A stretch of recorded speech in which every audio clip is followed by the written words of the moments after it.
Sometimes, doing the right thing doesn't lead to an easy road. Sometimes, it leads straight into trouble. Paul and Silas were traveling from city to city, teaching people about Jesus, bringing hope wherever they went. They healed the sick, encouraged the discouraged, and shared the message of God's love. One day, they helped a girl who was troubled, a girl who could see the future because of evil spirits.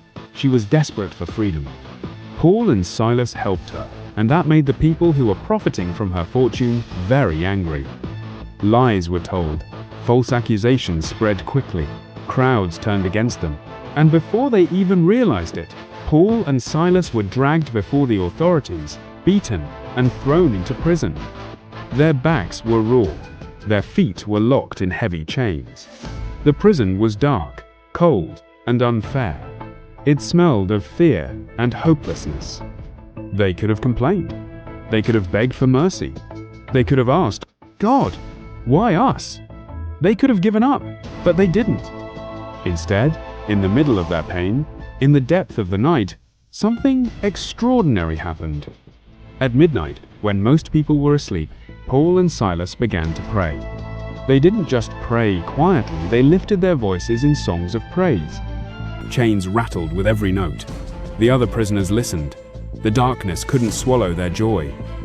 Every word, every song, filled the walls with hope. Then suddenly everything began to shake. The ground trembled beneath them. The walls of the prison quaked. The chains fell from every prisoner. The doors swung open. It was an earthquake, but it was also a miracle. The jailer woke up in terror. He thought all the prisoners had escaped.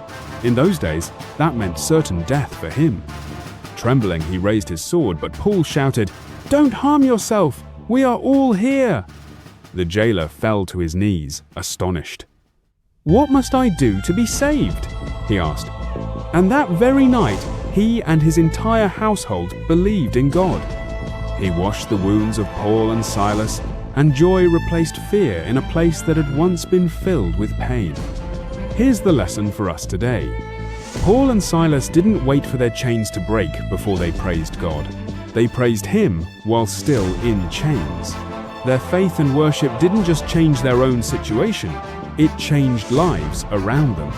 So when you face hardship, when life feels unfair, when you feel trapped or alone, remember this: praise is powerful. Faith is louder than fear. God can open doors even in the darkest places. Even when it feels like no